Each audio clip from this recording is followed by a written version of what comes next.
Madame, Monsieur, bonsoir et merci de nous rejoindre sur la première. Voici les titres de votre journal. Le Maristella a obligé de stopper le ravitaillement des Tuamotu Ouest. La goélette a été remorquée au port de Papeete par la Marine nationale suite à une panne de moteur. Et les conséquences économiques de la fermeture des frontières liées à la pandémie sont dramatiques pour Bora Bora. L'île est passée de 10 000 touristes par mois avant la Covid à presque 0 visiteur aujourd'hui. Vous allez le voir. Et parce que l'agriculture fait vivre, pourquoi ne pas s'orienter vers les produits de la terre en ces temps difficiles? C'est le choix qu'a fait Tom, ex-chauffeur de taxi. C'est le portrait de notre journal. Tevayuta installe ses compteurs d'eau pour éviter le gaspillage. Pas de hausse sur la facture, mais une fiscalité de l'eau fixée ultérieurement. Et à compter de ce soir jusqu'à vendredi, le journal du FIFO vous dévoile quelques films documentaires qui est devenu par exemple Makatea après l'exploitation de phosphate ou encore les malentendus du mythe de Tahiti. C'est à découvrir en fin de ce journal avec notre spécialiste Thierry Stamfler. Bonsoir. On vous retrouve donc juste après l'actualité. Mais c'est avec une opération de secours que l'on ouvre cette édition. Les habitants de Takaroa, Takapoto, Fakarava et autres atolls des Tuamotu Ouest devront prendre leur mal en patience et pour cause. Suite à une avarie moteur à moins de 2000 nautiques de Rangiroa, le Maristella a été stoppé dans sa lancée. La goélette a dû être remorquée par la Marine nationale jusqu'au port de Papeete. Nicolas Suir et Vito Tapo. Remorqué de Rangiroa depuis samedi soir, le Maristella 4 a rejoint le port de Papeete cet après-midi à 13h. Une heure après avoir quitté le plus grand atoll de Polynésie, le navire est victime d'une panne moteur. Pourtant, les vérifications avant le départ n'ont révélé aucune anomalie. Et on a eu une fissure au niveau de la chemise et on a eu des rayures au niveau du menton. Donc, et en plus de ça, on était à 2 nautiques en dehors de l'île de Rangiroa et là pour nous c'était critique parce que le vent était de nord-est et le vent nous poussait vers l'île. Coup de chance, dans son malheur, un bâtiment militaire, le Maroa, était en mission de surveillance dans la zone. Ce dernier a tracté le Maristella 4 jusqu'au port où un remorqueur a pris le relais. La goélette nous avait précédé de 1 heure. Et dès notre franchissement des passes, nous avons vu la goélette sur notre radar qui était stoppée et qui paraissait en difficulté, chose qui, pour les goélettes vitesse nulle comme ça n'arrive pas souvent. Donc nous sommes restés vigilants, attentifs à les regarder et moins de 10 minutes après, ils nous appelaient pour nous demander assistance remorquage. On aurait perdu toute la marchandise, on aurait même pollué parce que nos soutes à gasoil étaient remplies. Donc si on était drossé sur le récif, il y aurait une brèche sur la coque. Ça pouvait même faire une catastrophe environnementale. La panne moteur doit encore être déterminée avec précision. Si elle n'est pas trop grave, après réparation, le navire repartira pour livrer les 1200 tonnes de marchandises toujours dans ses cales, soit 70% de sa cargaison attendue par plusieurs atolls.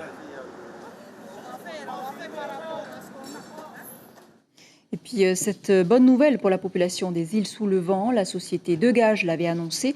La Remiti 5 fera la desserte entre Tahiti et les Raromatei. La demande est tellement forte venant des populations qui n'ont pas forcément les moyens de prendre l'avion. L'exploitation de la ligne ne saurait en tout cas tarder. Les précisions de Manu Paki au micro de Vito Tapo et Nicolas Suir.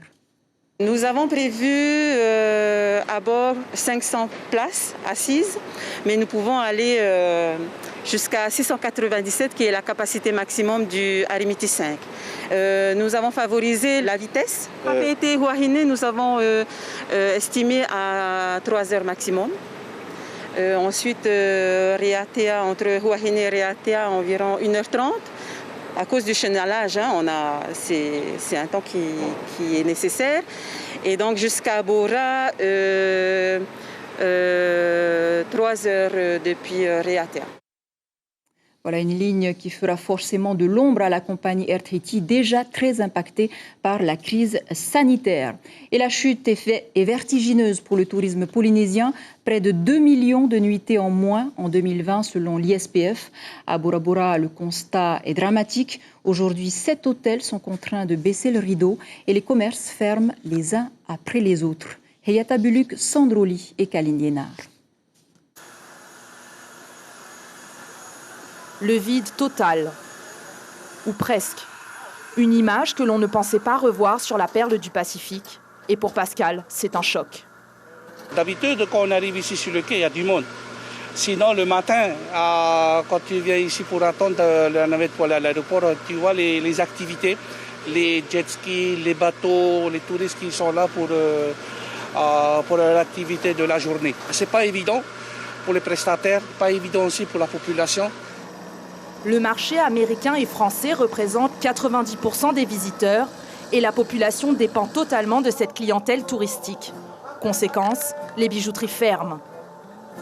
On doit être ouvert 4 heures, un peu plus de 4 heures par personne et par semaine. Donc on vient, on nettoie les bijoux, on range les tiroirs, mais on reste toute une journée sans personne. Pour ce chef d'entreprise, la situation est grave. On aide les salariés, c'est très important, mais il faut aussi aider les chefs d'entreprise. Il faut arrêter peut-être, non pas faire des reports avec des majorations, il faut simplement stopper toutes les taxes qu'il y a, les impôts, les patentes, et la CPS, etc. Et je pense qu'en nous aidant de cette manière-là, ça nous donnerait aussi une bouffée d'oxygène. En 2019, Bora Bora représentait plus de 50% du chiffre d'affaires du tourisme en Polynésie française. Et le maire garde confiance en l'avenir. En ce moment, je travaille surtout pour la reprise. Pour moi, je crois beaucoup à cette reprise. Il y a une vraie reprise cette fois-ci.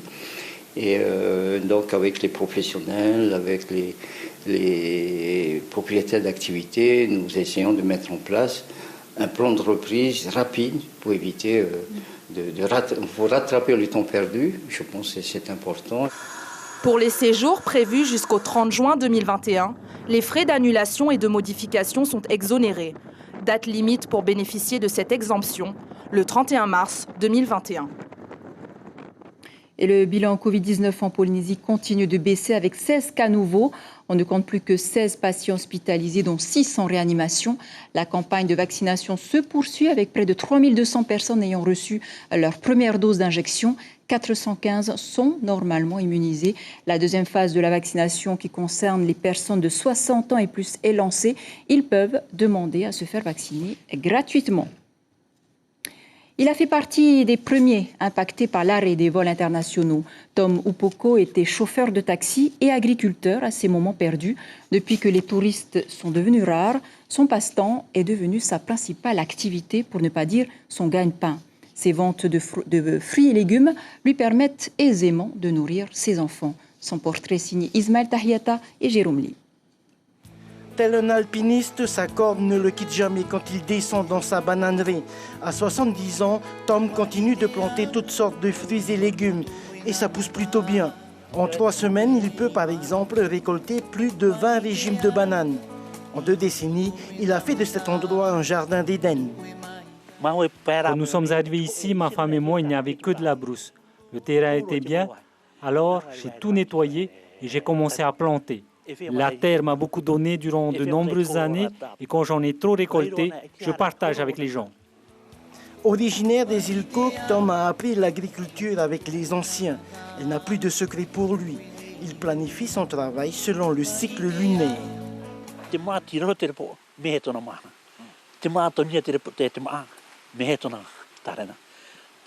Les fruits qui poussent hors sol, tu ne les mets pas en terre à la même période que ceux qui poussent dans la terre. Les pommes de terre, par exemple, tu les plantes 3 jours avant la nouvelle lune. C'est comme ça pour les féculents. Après, il y a des cas particuliers. Le taro, lui, n'a pas vraiment de calendrier. Je le fais pour les bananes, poivrons, les tarots. Il n'y a pas aussi trop grand-chose. Sinon, les tomates pour faire des salades. Sinon, manger Ouais, bananes, avec les bananes. Hein. C'est un petit plus quand même. Ouais, comme tu peux aussi aller vendre les bananes. Hein. Avec les restrictions dues à la Covid-19, les touristes se font rares. Résultat, Tom a dû laisser son taxi de côté, profession qu'il exerce depuis près de 18 ans. C'est ça le problème avec ce travail. Tu dois attendre le client, des fois toute une journée, pour 5 ou 6 000 francs. C'est beaucoup d'argent ça en une journée. Des fois, tu as 10 000, c'est merveilleux. Si tu fais le tour de l'île, tu as plus. Mais la plupart du temps, c'est 5 à 6 000 francs par jour. Du matin au soir, après quand tu es fatigué, tu rentres à la maison. Dès l'ouverture des frontières, Tom chevauchera à nouveau son fidèle destrier. En attendant, il s'en sert pour livrer ses régimes de bananes au marché de Fa'a.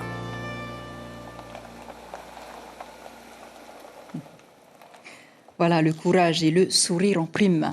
Les prochaines semaines s'annoncent rudes pour les compagnies aériennes qui desservent les Outre-mer. Suite aux nouvelles restrictions de voyage imposées par le gouvernement français, certaines réduisent les coûts, d'autres appellent à l'aide pour survivre au Covid-19. Le reportage de Jean-Michel Mazerolles et Mourad Bourtima. Pour l'heure, malgré la quasi-refermeture des frontières pour raisons sanitaires, les compagnies aériennes qui desservent les Outre-mer assurent tant bien que mal encore des vols entre l'Hexagone et chacun des territoires. C'est dur pour la compagnie, c'est dur pour Air Caraïbes, c'est dur pour Fin de Vie, c'est dur pour tous les opérateurs. Parce que schématiquement, à l'été 2020, entre le premier et le deuxième confinement, on avait retrouvé la clientèle affinitaire, la clientèle des familles, la clientèle des voyages à caractère personnel, mais on n'avait pas trouvé les touristes. Les touristes, on a commencé à les revoir à partir du 15 décembre. Et donc là, on est en quelque sorte fauché en plein envol. Avec la quasi-refermeture du ciel, elle demande ces jours-ci une aide supplémentaire de 58 milliards d'euros, y compris pour soutenir les petites compagnies ultramarines.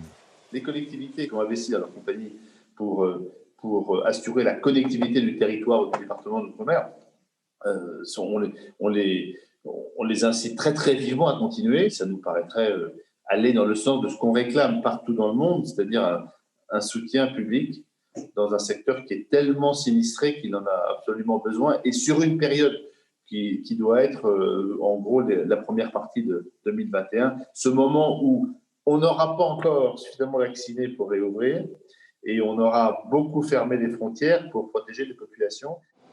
Pour autant, si ces aides financières sont indispensables à l'heure actuelle pour assurer la survie des compagnies aériennes, notamment via les PGE, les prêts garantis par l'État, elles sont loin de solutionner le maintien de ces mêmes compagnies à moyen et long terme. C'est quand même un peu une anomalie d'emprunter pour financer des pertes futures et puis de l'activité qui n'existe pas, parce qu'après, il faudra rattraper, il faudra rembourser. Et aujourd'hui, il y a une grande inconnue sur les remboursements. Et puis, les PGE, à un moment donné, ne vont pas suffire. Aujourd'hui, on sait combien on crame de cash tous les mois. Mais si on peut pas prendre de passagers, si on ne peut pas vendre, à un moment donné, tout va s'arrêter. Sans autre solution financière, les compagnies aériennes qui desservent les Outre-mer n'ont d'autre choix que de compter sur ces aides publiques pour passer la crise, assurer leur mission de continuité territoriale et rembourser leurs dettes qui, elles, s'envolent. ATN suspend d'ailleurs ses vols Papeete-Lax-Paris à compter du 14 février et ce jusqu'au 31 mars. Quant à Air France, la compagnie réduit ses rotations à partir du 15 février à raison d'un vol par semaine avec Paris. Un mot de justice, le délibéré est tombé dans l'affaire du bébé soigné au remède traditionnel. Le tradipraticien écope d'1 an de prison avec sursis.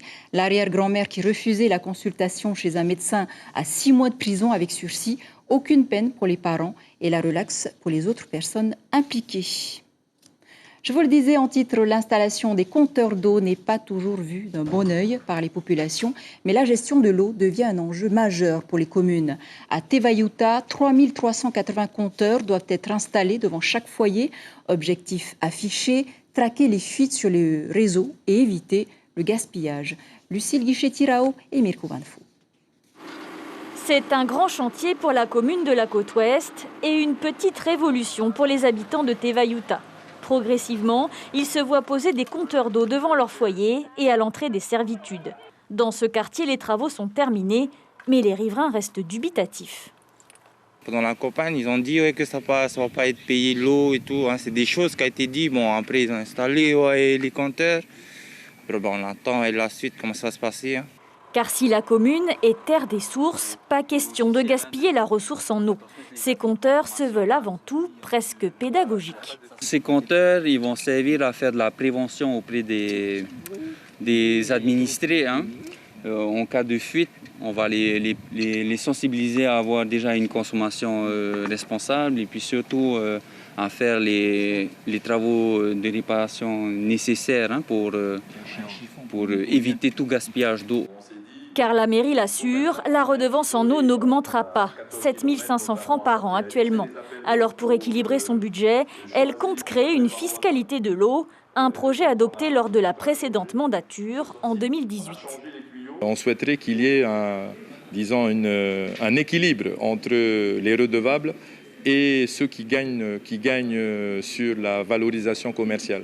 Donc ce sont des discussions que nous allons mener non seulement avec les porteurs de projets, les futurs porteurs de projets d'embouteillage d'eau qui vont exister dans la commune, mais aussi avec les autorités du pays pour créer cette fiscalité de redistribution. Les travaux d'installation d'un montant total de 165 millions de francs sont supportés par l'État et le pays et à 15% par la commune. Voilà, les travaux d'installation vont s'étaler sur 2 ans. En politique, le président du Tahouir Ahouir Attira, Gaston Flosse, tenait ce matin une conférence de presse au siège du parti à Papeete. À l'ordre du jour, la rencontre un peu trop amicale la semaine dernière entre Edouard Fritsch et Oscar Temarou à l'occasion d'une réunion du syndicat pour la promotion des communes. Le président du parti Orange a également critiqué ouvertement Edouard Fritsch. Je vous propose de l'écouter au micro de David Chang et Jérôme Lee.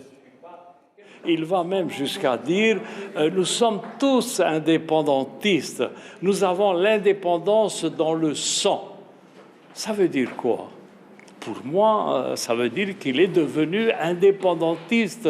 Ou bien alors, il a perdu la tête et il ne sait plus ce qu'il dit. Il n'a aucune conviction. Quand il est devant le haut-commissaire ou bien Macron, il est français, vive la France, la mère patrie. Et quand il est devant Oscar, il est indépendantiste.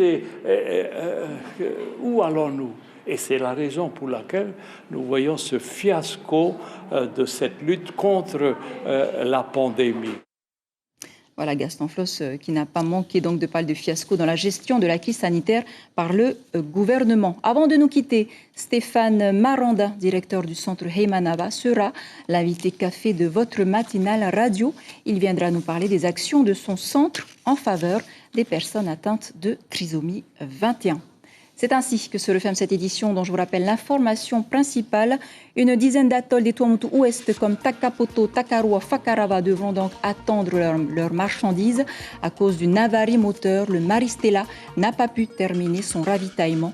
Il a été remorqué par la Marine nationale à Papeete. Voilà pour l'essentiel de l'actualité. Merci de nous rester fidèles. 5 heures, vos infos radio. Restez avec nous pour votre journal du FIFO. C'est dans 1 minute. À demain.